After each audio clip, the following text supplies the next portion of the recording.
Hi friends, ನಮಸ್ಕಾರ ಎಲ್ಲರಿಗೂ. ಇವತ್ತೊಂದು ಸ್ಪೆಷಲ್ ಚಿಕನ್ ಗ್ರೇವಿ, ಒಂದು ಸ್ಪೆಷಲ್ ಪೇಸ್ಟ್ ಹಾಕ್ಬಿಟ್ಟು ನಾನಿಲ್ಲಿ ಮಾಡ್ತಾ ಇರೋದು. ಸೂಪರ್ ಟೇಸ್ಟ್ ಕೊಡುತ್ತೆ ಈ ರೀತಿ ನಾವು ಚಿಕನ್ ಗ್ರೇವಿ ಮಾಡಿದ್ರೆ. ಈ ಗ್ರೇವಿ ಮಾತ್ರ ತುಂಬಾ ಚೆನ್ನಾಗಿರುತ್ತೆ. ಖಂಡಿತ ಒಂದ್ಸಲ ನೀವು ಈ ಮೆಥಡ್ ಅಲ್ಲಿ ಟ್ರೈ ಮಾಡಿ, ಟೇಸ್ಟ್ ಮಾಡಿ, ಹೇಗಾಗಿದೆ ಅಂತ ಫೀಡ್ಬ್ಯಾಕ್ ಕೂಡ ನಂಗೆ ತಿಳಿಸಿ. ಯಾಕಂದ್ರೆ ಅಷ್ಟೊಂದು ಟೇಸ್ಟಿ ಆಗಿರುವಂತಹ ಈ ಚಿಕನ್ ಗ್ರೇವಿ ನೀವು ಖಂಡಿತ ಮಿಸ್ ಮಾಡಬೇಡಿ. ಆಮೇಲೆ ಫಸ್ಟ್ ಟೈಮ್ ನೋಡ್ತಿದ್ರೆ ಒಂದ್ಸಲ ಈ ಚಾನಲ್ ಸಬ್ಸ್ಕ್ರೈಬ್ ಮಾಡಿ ಸಪೋರ್ಟ್ ಮಾಡಿ. ಅದರ ಪಕ್ಕದಲ್ಲಿರುವ ಬೆಲ್ ಐಕನ್ ಪ್ರೆಸ್ ಮಾಡಿ, ಅದರಲ್ಲಿ ಬರೋ ಆಲ್ ಆಪ್ಷನ್ಗೂ ಕ್ಲಿಕ್ ಮಾಡಿ. ಹಾಗಿದ್ರೆ ಮಾತ್ರ ನಾನು ಹಾಕುವ ವಿಡಿಯೋಸ್ ನಿಮಗೆ ಸಿಗುತ್ತೆ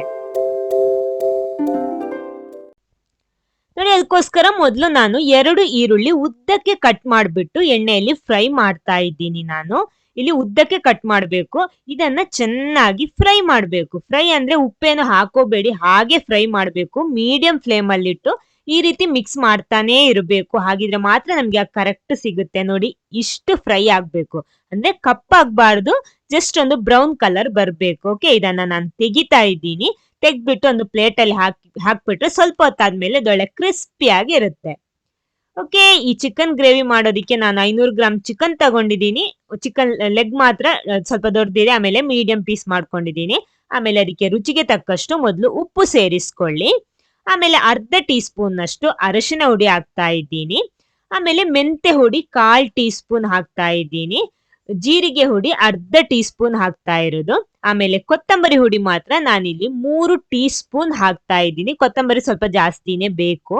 3 ಟೀ ಸ್ಪೂನ್ ಸಾಕು ಅರ್ಧ ಕೆಜಿ ಚಿಕನ್ಗೆ. ನೋಡಿ, 3 ಟೀ ಸ್ಪೂನ್. ಇದು ಮನೆಯಲ್ಲೇ ಹುಡಿ ಮಾಡಿದ ಕೊತ್ತಂಬರಿ ಹುಡಿ, ಸ್ವಲ್ಪ ರುಚಿ ಜಾಸ್ತಿ ಇರುತ್ತೆ. ಆಮೇಲೆ ನಮ್ಮ ಮೆಣಸಿನ ಹುಡಿ, ಇದು ಅದೇ ರೀತಿ ಮನೆಯಲ್ಲೇ ಹುಡಿ ಮಾಡಿಟ್ಟದ್ದು. ಬ್ಯಾಡಿಗೆ ಮತ್ತು ಗುಂಟೂರು 2 ಮಿಕ್ಸ್ ಆಗಿದೆ. 3 ಟೇಬಲ್ ಸ್ಪೂನ್ ಹಾಕ್ತೀನಿ. ಇದು ನಿಮಗೆ ಜಾಸ್ತಿ ಕಡಿಮೆ ಮಾಡ್ಬೋದು ನಿಮ್ಮ ಟೇಸ್ಟ್ ನೋಡ್ಕೊಂಡು. ಆಮೇಲೆ ಅರ್ಧ ಕಪ್ಪಿನಷ್ಟು ಮೊಸರು ಹಾಕ್ತಾ ಇದ್ದೀನಿ. ಇದು ಅದೇ ರೀತಿ ಜಾಸ್ತಿ ಹುಳಿ ಇರಬಾರ್ದು, ಮೀಡಿಯಂ ಹುಳಿ ಇರ್ಬೇಕಷ್ಟೇ.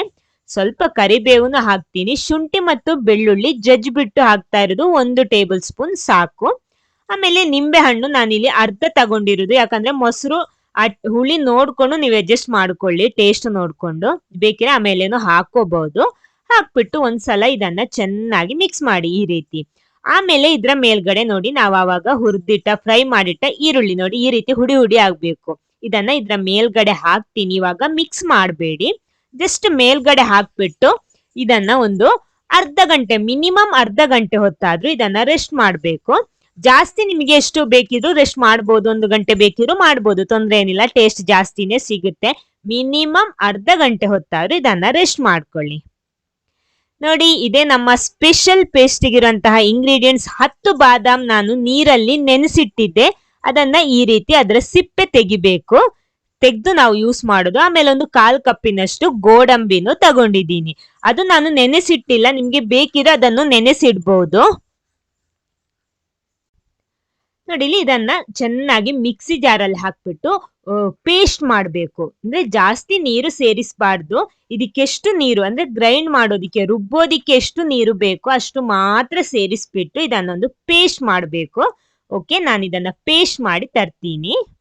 ನೋಡಿ, ನಮ್ಮ ಸ್ಪೆಷಲ್ ಪೇಸ್ಟ್, ಈ ಚಿಕನ್ ಗ್ರೇವಿಗಿರುವಂತಹ ಸ್ಪೆಷಲ್ ಪೇಸ್ಟ್ ಇಲ್ಲಿ ರೆಡಿ ಆಗಿದೆ. ನೋಡಿ, ಈ ರೀತಿ ಇರ್ಬೇಕು, ನುಣ್ಣಗೆ ರುಬ್ಕೊಳ್ಳಿ. ಇನ್ನಿದು ಯಾವಾಗ ಹಾಕೋದು ಅಂತ ನಾನು ಆಮೇಲೆ ಹೇಳ್ತೀನಿ.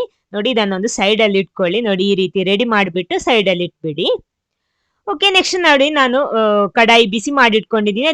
ಈರುಳ್ಳಿ ಫ್ರೈ ಮಾಡಿಟ್ಟ ಅದೇ ಕಡಾಯಿ, ಅದೇ ಎಣ್ಣೆ ಉಪಯೋಗಿಸ್ತಾ ಇದ್ದೀನಿ. ಬಟ್ ಎಲ್ಲ ಎಣ್ಣೆ ಉಪಯೋಗಿಸ್ತಾ ಇಲ್ಲ, ಒಂದು 2 ಸ್ಪೂನ್ ಅಷ್ಟು ಸಾಕು ಇದಕ್ಕೆ. ಬಾಕಿದನ್ನ ತೆಗ್ದ್ಬಿಡಿ. ನೋಡಿ, ನಾವು ಮ್ಯಾರಿನೇಟ್ ಮಾಡಿಟ್ಟ ಚಿಕನ್ ರೆಡಿ ಆಗಿದೆ. ಇಲ್ಲಿ ಇದನ್ನ ಆಯಿಲ್ಗೆ, ಎಣ್ಣೆಗೆ ಹಾಕುವಾಗ ಒಂದ್ಸಲ ಚೆನ್ನಾಗಿ ಮಿಕ್ಸ್ ಮಾಡ್ಬೇಕು. ಇವಾಗ ಮಿಕ್ಸ್ ಆಗ್ಬೇಕು ನೋಡಿ. ಆಮೇಲೆ ಇದನ್ನ ಹಾಕೊಳ್ಳಿ. ಯಾಕಂದ್ರೆ ನಾವು ಮೇಲ್ಗಡೆ ಈರುಳ್ಳಿ ಫ್ರೈ ಮಾಡಿದಂತಹ ಈರುಳ್ಳಿ ಹಾಕಿಟ್ಟಿದ್ವಿ. ಸೊ ಅದನ್ನ ಚೆನ್ನಾಗಿ ಮಿಕ್ಸ್ ಮಾಡ್ಬೇಕು.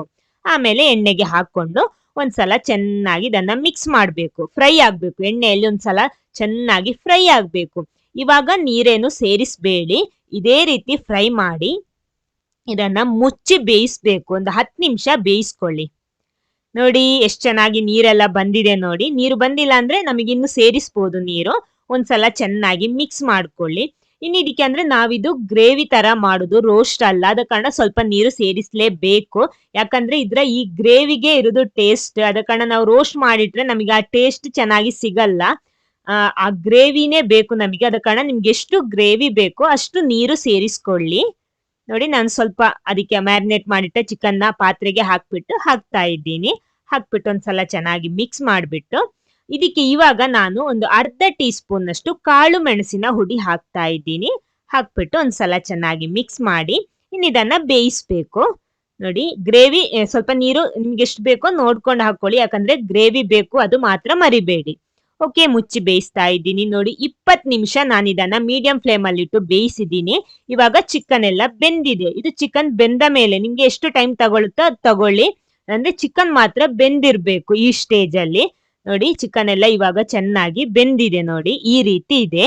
ಇವಾಗ ನಾನು ಇದಕ್ಕೆ ಸ್ವಲ್ಪ ಕಸೂರಿ ಮೇಥಿ ಹಾಕ್ತಾ ಇದ್ದೀನಿ. ಕಸೂರಿ ಮೇಥಿ ನಿಮ್ಮ ಹತ್ರ ಇದ್ರೆ ಹಾಕೊಳ್ಳಿ, ಇಲ್ಲಾಂದ್ರೆ ಕೊತ್ತಂಬರಿ ಸೊಪ್ಪು ಹಾಕೋಬಹುದು. ನಾನು ಸ್ವಲ್ಪ ಬಿಸಿ ಮಾಡಿ ಹಾಕಿದ್ದೀನಿ, ಅವಾಗ ಚೆನ್ನಾಗಿ ಹುಡಿ ಆಗುತ್ತೆ. ಈ ಕಸೂರಿ ಮೇಥಿ ಅಂದ್ರೆ ಏನಿಲ್ಲ, ನಮ್ಮ ಮೆಂತ್ಯ ಸೊಪ್ಪು ಒಣಗಿಸಿ ರೆಡಿ ಮಾಡಿಟ್ಟದ್ದು. ನಮಗೆ ಮನೆಯಲ್ಲಿ ಬೇಕಿದ್ರೆ ರೆಡಿ ಮಾಡಬಹುದು. ಇದು ನಾವು ಯಾವುದೇ ರೆಸಿಪಿಗೆ ಹಾಕಿದ್ರು ಸೂಪರ್ ಟೇಸ್ಟ್ ಕೊಡುತ್ತೆ, ಒಳ್ಳೆ ಫ್ಲೇವರ್ ಸಿಗುತ್ತೆ ನಮಗೆ. ಓಕೆ ನೋಡಿ ರೆಡಿ ಆಗಿದೆ. ಇನ್ನು ಈ ಸ್ಟೇಜ್ ಅಲ್ಲಿ ನಾನು ನಮ್ಮ ಸ್ಪೆಷಲ್ ಪೇಸ್ಟ್ ಹಾಕ್ತಾ ಇದ್ದೀನಿ. ಒಂದು ಚಿಕನ್ ಚೆನ್ನಾಗಿ ಬೆಂದಿರ್ಬೇಕು, ಅಂದ್ರೆ ಈ ಪೇಸ್ಟ್ ಹಾಕಿದ್ಮೇಲೆ ಜಾಸ್ತಿ ಹೊತ್ತು ಕುದಿಸಬಾರ್ದು ಇದನ್ನ. ಅದಕ್ಕೆ ನಾನು ಹೇಳ್ತಾ ಇರೋದು, ಚಿಕನ್ ಫುಲ್ ಆಗಿ ಬೆಂದ ಮೇಲೆ ನಾವು ಇದನ್ನ ಹಾಕೋಬೇಕು. ಹಾಕ್ಬಿಟ್ಟು ಒಂದ್ಸಲ ಚೆನ್ನಾಗಿ ಮಿಕ್ಸ್ ಮಾಡ್ಕೊಳ್ಳಿ. ಇದೇ ನಮ್ಮ ಈ ರೆಸಿಪಿಯ ಒಂದು ಸ್ಪೆಷಲ್ ಟೇಸ್ಟ್ ಕೊಡುವಂತಹ ಇಂಗ್ರೀಡಿಯೆಂಟ್ಸ್.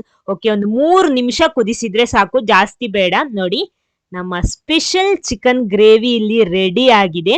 ಸಾಕು, ನಾನು ಫ್ಲೇಮ್ ಆಫ್ ಮಾಡ್ತಾ ಇದ್ದೀನಿ. ಇನ್ನು ಕುದಿಸ್ಬೇಡಿ, ಇದು ಕಬ್ಬಿಣದ ಕಡಾಯಿ ಮಾಡಿದ್ರಿಂದ ಇದು ಕುದೀತಾ ಇದೆ, ಬಿಸಿ ಆಗಿದೆ. ಆದ ಕಾರಣ ನೋಡಿ ಇದು ನಮ್ಗೆ ಯಾವುದೇ ಒಂದು ಚಪಾತಿ ಆಗ್ಲಿ ದೋಸೆ ಆಗ್ಲಿ ಯಾವ್ದ್ರ ಜೊತೆ ಬೇಕಿದ್ರು ತಿನ್ಬಹುದು. ಅಷ್ಟೊಂದು ಟೇಸ್ಟಿ ಆಗಿರುವಂತಹ ರೆಸಿಪಿ. ಖಂಡಿತ ಮಿಸ್ ಮಾಡಬೇಡಿ. ಈ ವಿಡಿಯೋ ಇಷ್ಟ ಆದ್ರೆ ಲೈಕ್ ಮಾಡಿ, ಶೇರ್ ಮಾಡಿ. Okay, thank you.